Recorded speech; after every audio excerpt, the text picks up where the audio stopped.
لیس علیکم جناح، لیس علیکم نہیں ہے تم پر،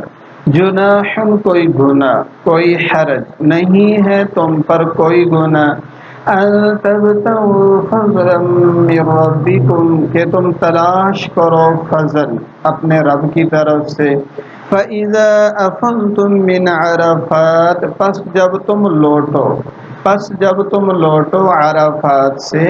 فاذکروا اللہ عند المشعر الحرام تو اللہ کو یاد کرو مشعر حرام کے پاس، تو اللہ کو یاد کرو مشعر حرام کے پاس، وَاذْكُرُوهُ اور اس کو یاد کرو، كَمَا هَدَاكُمْ جیسا کہ اس نے تمہیں ہدایت دی، وَإِن كُنتُم مِّن قَبْلِهِ لَمِنَ الضَّالِّينَ اور اگرچہ تم تھے اس سے پہلے البتہ ناواقف لوگوں میں سے، تم تھے بے خبر ناواقف، ثم افیضوا پھر تم لوٹو چکر لگاؤ، من حیث افاض الناس جہاں سے لوگ لوٹتے ہیں، پھر تم لوٹو جہاں سے لوگ لوٹتے ہیں، واستغفروا اللہ اور اللہ سے استغفار کرو، ان اللہ غفور رحیم بے شک اللہ تعالی بہت بخشنے والے بہت رحم والے ہیں۔ فَإِذَا قَضَيْتُم مَّنَاسِكَكُمْ اور جب تم پورے کر چکو ارکان حج، فاذکروا اللہ تو اللہ کو یاد کرو، تو اللہ کو یاد کرو، کذکرکم آباءکم جیسا کہ تم اپنے باپ دادا کو یاد کرتے ہو، او اشد ذکرا بلکہ اس سے بھی زیادہ یاد کرو، بلکہ اس سے بھی زیادہ یاد کرو، فمن الناس من یقول پس لوگوں میں سے بعض ایسے ہیں جو کہتے ہیں، ربنا آتنا فی الدنیا یا اللہ اے ہمارے رب ہمیں دے دیجئے دنیا میں، وما له فی الآخرۃ من خلاق پس اس کے لیے آخرت میں کوئی حصہ نہیں،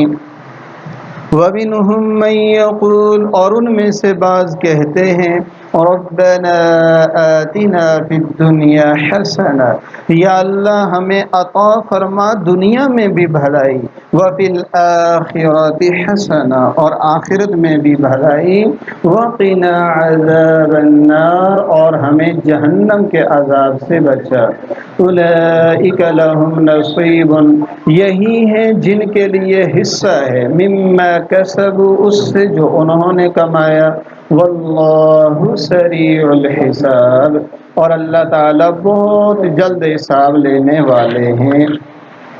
وَاذْكُرُوا اللَّهَ فِي أَيَّامٍ مَّعْدُودَاتٍ اور اللہ کو یاد کرو معلوم دنوں میں، فَمَن تَعَجَّلَ فِي يَوْمَيْنِ پس جس نے جلدی کی 2 دنوں میں، فَلَا إِثْمَ عَلَيْهِ پس اس پر بھی کوئی گناہ نہیں، وَمَن تَأَخَّرَ فَلَا إِثْمَ عَلَيْهِ اور جس نے مؤخر کیا تاخیر کی پس اس پر بھی کوئی گناہ نہیں، لمن اتقى اللہ جو اللہ سے ڈرا، واتقوا اللہ اور اللہ سے ڈرو، واعلموا اور جان لو، انکم الیہ تحشرون کہ بے شک تم اسی کی طرف جمع کیے جاؤ گے۔ اس سے گزشتہ اسباق میں بھی حج کا تذکرہ چل رہا تھا، آج جہاں تک ہم نے پڑھا یہاں تک بھی حج کا تذکرہ ہے۔ تو پہلی آیت مبارکہ لیس علیکم جناح ان تبتغوا فضلا من ربکم میں،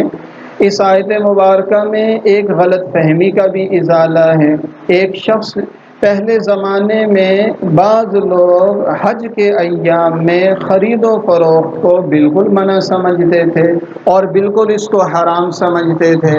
اس سے بھی شریعت نے کہا کوئی حرج کی بات نہیں ہے، اور بعض لوگ تو میلے لگا لیتے تھے، مینا کے اندر میلے لگ جاتے تھے، بڑے بڑے کاروبار ہوتے تھے، تو فرمایا کہ یہ بھی درست نہیں ہے، بالکل پابندی لگانا یہ بھی درست نہیں ہے، اور بالکل یہ سمجھنا کہ بالکل خرید و فروخت درست نہیں ہے یہ بھی درست نہیں ہے۔ ایک آدمی حضرت عبداللہ ابن عمر کے پاس آیا اور اس نے کہا یار حضرت ہمارا یہ پیشہ ہے کہ ہم اونٹ کرائے پر چلاتے ہیں، جیسے آج کل گاڑیاں ہوتی ہیں، اس زمانے میں اونٹ ہوتے تھے، تو ہم اونٹ چلاتے ہیں تو کرائے پر لوگوں کو حج پر بھی لے جاتے ہیں اور ہم حج بھی ادا کرتے ہیں، تو کیا ہمارا حج ہو گیا یا نہیں ہو گیا؟ حضرت عبداللہ ابن عمر نے فرمایا کہ ایک شخص نے حضور صلی اللہ علیہ وسلم کی خدمت میں حاضر ہو کر یہی سوال کیا تھا جو آپ کر رہے ہیں، تو آپ صلی اللہ علیہ وسلم نے اس وقت کوئی جواب نہیں دیا تھا یہاں تک کہ یہ آیت مبارکہ نازل ہوئی۔ گویا کہ حضرت نے اس آیت کا پس منظر بتا دیا۔ جس شخص نے حضرت عبداللہ ابن عمر سے پوچھا کہ ہم کرائے پر اونٹ چلاتے ہیں اور وہاں پہنچ جاتے ہیں تو حج کر لیتے ہیں، ہو گیا یا نہیں؟ تو فرمایا یہی بات تو حضور سے بھی پوچھی گئی تھی اور اللہ کے نبی نے جواب ابھی تک نہیں دیا تھا کہ اللہ نے یہ آیت اتار دی کہ اس طرح ضمناً کاروبار کے اندر کوئی حرج کی بات نہیں ہے۔ اب خلاصہ کیا ہو گیا؟ مینا کے اندر زمانے جاہلیت میں بڑے بڑے میلے لگتے تھے، آباء و اجداد کے تذکرے ہوتے تھے، کاروبار کی ایک فضا بن جاتی تھی، اس سے تو منع کیا گیا۔ البتہ یہ ہے کہ ایک آدمی حج کے لیے جائے اور ضمناً وہ کوئی چیز خرید و فروخت کر لے، کوئی بیچ لے، کچھ لے لے، یا وہاں چلا گیا اور کچھ اخراجات کی ضرورت ہے، ضرورت کے بقدر اس نے انہی ارکان سے حج کے 5 ایام سے پہلے اس نے اگر کوئی چیز خرید و فروخت کر لی تو کوئی حرج کی بات نہیں ہے۔ لیس علیکم جناح، تم پر کوئی گناہ نہیں، ان تبتغوا فضلا من ربکم، کہ تم اپنے رب کا فضل تلاش کرو، ضمناً تم کر سکتے ہو۔ جو ان کے دونوں طریقے تھے کہ بالکل منع ہے یا بالکل ہی کاروبار لگا لینا، یہ درست نہیں ہے۔ البتہ یہ ہے کہ اصل دار و مدار آدمی کی نیت پر ہے۔ اگر کسی شخص کا ارادہ ہی اس سے دنیاوی نفع اور تجارت اور مزدوری ہے اور ضمنی طور پر حج کر لے گا، یا نفع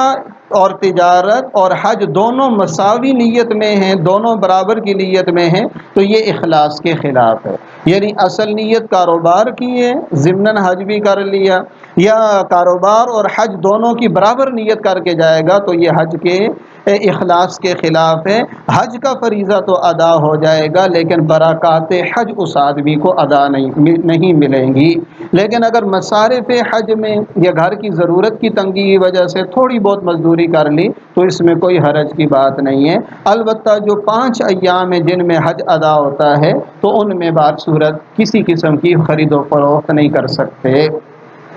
تو پہلی آیت میں پہلے تو اس مسئلے کو واضح کیا گیا۔ دوسری بات یہ فرمائی گئی کہ عرفات کے میدان سے، یوم عرفہ سے جب تم لوٹو تو پھر وقوف مزدلفہ ہوتا ہے، اور وقوف مزدلفہ میں مزدلفہ کا جو میدان ہے وہاں ایک بڑا پہاڑ ہے، پتھر ہے، جس کو مشعر حرام کہتے ہیں۔ مشعر شعار سے ہے، نشانی کو کہتے ہیں، الحرام کا مطلب ہے محترم، تو وہ پہاڑ ایک بڑی محترم نشانی ہے۔ اس کے ارد گرد جو میدان ہے اس کو مزدلفہ کہا جاتا ہے۔ تو یوں فرمایا گیا کہ جب عرفات سے لوٹو اب مزدلفہ میں آ جاؤ، اور وہاں سب سے افضل جگہ وہ مشعر حرام والی جگہ ہے، باقی پورا وقوف مزدلفہ جہاں پر بھی مزدلفہ میں ادا کیا جائے تو وہ ادا ہو جاتا ہے۔ اور وہاں جا کر اللہ کو یاد کرو جیسا کہ اس نے تمہیں طریقہ بتایا۔ وہاں مغرب اور عشاء کی نماز ایک ساتھ ادا کی جاتی ہے۔ وہاں کا سب سے بڑا ذکر یہ ہے کہ مغرب کو مؤخر کر کے عشاء کے وقت میں پڑھنا ہے، اور آیت کریمہ اشارہ کر رہی ہے کہ عبادات میں انسانی عقل کو دخل نہیں ہے۔ کوئی آدمی یہ کہے کہ میں بر وقت مغرب بھی پڑھ لوں گا، وہاں پہنچ بھی جاؤں گا اور پھر عشاء بھی بر وقت پڑھ لوں گا، نہیں، وہاں حکم یہی ہے کہ مغرب اور عشاء کو ایک ساتھ پڑھنا ہے۔ اللہ فرماتے ہیں جیسے اللہ نے سکھایا اسی طرح تم کرو، جس طرح ہمارے پیارے نبی نے کر کے دکھایا اسی طرح کرنا ضروری ہے۔ وہاں عشاء مغرب کی نماز کو مؤخر کر کے عشاء کی نماز کے ساتھ پڑھا جاتا ہے، اور اس کے علاوہ بھی پھر اللہ کو یاد کرتے رہو، اگرچہ اس سے پہلے تم ان چیزوں سے لمن الضالین، تم ان چیزوں سے ناواقف تھے، تم ان چیزوں سے بے خبر تھے، اللہ نے تمہیں سکھا دی۔ قریش مکہ جو تھے ان کے اندر ایک قسم کا غرور پایا جاتا تھا، فخر پایا جاتا تھا۔ کسی عرب قبیلے کو بھی اور عجمیوں کو تو بالکل اپنے برابر نہیں سمجھتے تھے، ہر چیز میں ممتاز رہنا چاہتے تھے۔ تو ان یہ کہنا تھا کہ یہ جو عرفات کا میدان ہے نا، یہ حرم شریف کی حدود سے باہر ہے، اس کو حدود حرم سے باہر شمار کیا گیا ہے۔ تو وہ کہتے تھے ہم یہاں مکہ کے رہنے والے ہیں، ہمارے لیے مناسب نہیں ہے کہ ہم اس کی حدود سے باہر جائیں، لہذا یہ عرفات کا جو وقوف ہے نا اور وقوف عرفہ ہے، یہ اجمی لوگوں کے لیے ہے، یہ دوسرے لوگوں کے لیے ہے، ہمارے لیے نہیں ہے، ہم یہی مزدلفہ میں رہیں گے۔ لیکن اسلام میں عبادات میں مساوات ہے، سب کے لیے امیر ہو یا غریب، کسی بھی قبیلے کا ہو تو عبادت سب کے لیے ایک ہی ہے، روزہ ایک طرح کا ہے، نماز ایک طرح کی ہے، عبادات میں شریعت نے مساوات رکھی ہے۔ تو اللہ فرماتے ہیں ثم افیضوا، اے مکہ والو پھر تم بھی وہاں سے لوٹو جہاں سے لوگ لوٹ کر آتے ہیں، وقوف عرفات کے بعد یہاں پر آؤ اور اللہ سے استغفار کرو، اللہ تعالیٰ بہت بخشنے والے بہت رحم والے ہیں۔ فرماتے ہیں نا، دیکھیے اصل بات ہوتی ہے تربیت کی، اور اصل بات ہوتی ہے دل بننے کی۔ دل سنور گیا تو آدمی سنور جاتا ہے، اور اگر آدمی کا دل نہ سنورے تو آدمی کے جو اعمال ہے وہ درست نہیں ہوتے۔ چنانچہ ایک واقعہ علماء نے لکھا ہے نا کہ ایک آدمی ہے، بہت سارے لوگ غریب ہیں، ان میں ایک مالدار آدمی ہے، وہ لباس اچھا پہنتا ہے، رہن سہن اس کا اچھا ہے، لیکن وہ اللہ کو بھی راضی رکھتا ہے، تو یہ خوش قسمت آدمی ہے۔ تو فرماتے ہیں کہ گاؤں کے اندر نا ایک وڈیرا تھا، اس نے بڑے عالی قسم کے کپڑے پہنے ہوئے تھے، اور باقی لوگ جو تھے وہ ظاہر بات ہے متوسط تھے یا ادنا درجے کے کپڑے انہوں نے پہنے ہوئے تھے۔ اچانک بارش شروع ہو گئی صحن میں نا، تو سارے لوگ نماز کو یا تو جلدی کر دیا یا توڑ کر اندر بھاگے، لیکن وہ جو صاحب تھے جن کے کپڑے سب سے اچھے تھے اور سب سے نمایاں اور صاف ستھرے تھے، وہ آرام سے اسی طرح نماز پڑھتے رہے، بارش ہوتی رہی، نماز پڑھتے رہے، معمول کے مطابق انہوں نے نماز مکمل کی، اور پھر وہ اٹھ کر اندر چلے آئے۔ تو وہاں جو عالم تھے انہوں نے فرمایا انہی لوگوں کے لیے اچھے کپڑے پہننا مناسب بھی ہے، کہ دیکھو سب کو اپنے کپڑوں کی پڑی، حالانکہ اتنے اچھے بھی نہیں تھے، لیکن ان کا اللہ سے ایسا تعلق تھا کہ ان کو اپنے کپڑوں کی کوئی پرواہ نہیں تھی، لہٰذا ان کے لیے اچھے کپڑے اللہ کی یاد میں رکاوٹ نہیں ہے۔ تو اچھا گھر ہو، اچھی گاڑی ہو، اچھا مکان ہو، اچھے کپڑے ہوں، اچھا رہن سہن اور کھانا پینا ہو، لیکن فرائض واجبات کو ہم پورا کریں، گناہ نہ کریں، اللہ کو راضی رکھیں، تو یہ خوش قسمتی کی علامت ہے۔ لیکن اس کو غرور و تکبر کا باعث نہ بنا لیں۔ تو یہ لوگ اپنے آپ کو ممتاز سمجھتے تھے، اور یہ سمجھتے تھے کہ بھئی عرفات میں جانا یہ دوسرے لوگوں کا کام ہے، ہمارا نہیں۔ تو ان کی اس غلطی کو دور کیا گیا۔ اور مینا کے اندر نا پیارے آقا صلی اللہ علیہ وسلم کے آنے سے پہلے نا میلے لگ جاتے تھے، پھر عرب لوگ اپنے آبا و اجداد کے تذکرے کرتے تھے، وہاں چونکہ لڑائیاں کثرت سے ہوتی تھی تو فخریہ اشعار پڑھتے تھے، ایک دوسرے کے آبا و اجداد کے تذکرے کرتے تھے، اور اس کے اندر بہت آگے نکل جاتے تھے۔ تو اللہ نے فرمایا جب تم ارکان حج پورے کر چکو، فَإِذَا قَضَيْتُم مَنَاسِكَكُمْ، مناسک ارکان حج کو کہتے ہیں، جو حج کے افعال ہیں، جب تم ارکان حج کو پورا کر چکو اور اس کے بعد اب تم نے رمی جمرات کرنا ہے، مینا میں رہنا ہے، تو وہاں اللہ کو یاد کرو، کَذِکْرِکُمْ آبَاءَکُمْ، جیسا کہ باپ دادا کے تذکرے کرتے ہو، بلکہ او اشد ذکرا، بلکہ اس سے بھی بڑھ کر اللہ کو یاد کرو۔ اور پھر لوگوں کی دو قسموں کا بیان ہے، بعض لوگ ایسے ہیں جو صرف دنیاوی نفع مانگتے ہیں، فَمِنَ النَّاسِ مَن يَقُولُ رَبَّنَا آتِنَا فِي الدُّنْيَا، دیکھیے یہاں پر دنیا کے ساتھ یہ حسنہ بھی نہیں لگاتے، یہ وہ لوگ ہیں جو کہتے ہیں یا اللہ ہمیں دنیا دے دے، ہمارے لیے اچھی ہو یا نہ ہو، یا اللہ ہمارے لیے دنیا دے دے، حسنہ ساتھ نہیں لگاتے۔ اللہ فرماتے ہیں ان کو جتنا اللہ چاہیں گے، جس کے لیے اللہ چاہیں گے دے دیں گے، لیکن وَمَا لَهُ فِي الْآخِرَةِ مِنْ خَلَاقٍ، خلاق حصے کو کہتے ہیں، ایسے شخص کا آخرت میں پھر کچھ حصہ نہیں ہوگا۔ ایمان والوں کی دعا کیا ہوتی ہے؟ وَمِنْهُمْ مَن يَقُولُ، ان میں سے بعض ایسے بھی ہیں جو کہتے ہیں رَبَّنَا آتِنَا فِي الدُّنْيَا حَسَنَةً، اے ہمارے رب ہمیں دنیا میں بھی بھلائی عطا فرما، وَفِي الْآخِرَةِ حَسَنَةً، اور آخرت میں بھی بھلائی عطا فرما،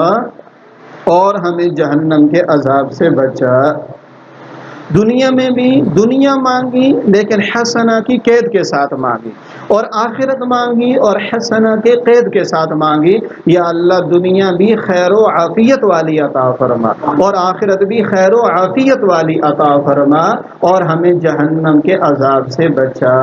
یہ جامع ترین دعاؤں میں سے حدیث پاک میں آتا ہے کان اکثر دعاء النبی صلی اللہ علیہ وسلم ربنا آتنا فی الدنیا حسنہ وفی الآخرۃ حسنہ وقنا عذاب النار۔ پیارے آقا کثرت سے جس دعا کو مانگتے تھے وہ یہی دعا تھی، اور کتنی جامع ہے، دیکھو ساری دنیا کی بھلائی بھی مانگ لی اور آخرت کی بھلائی بھی مانگ لی اور جہنم سے پناہ بھی مانگ لی، تو سارا کچھ اس کے اندر آ گیا نا۔ تو بہت ہی جامع دعاؤں میں سے ایک یہ دعا ہے، اس کو کثرت سے مانگنا اور کثرت سے اس کو پڑھتے رہنا، گویا کہ یہ پیارے آقا صلی اللہ علیہ وسلم کا معمول تھا۔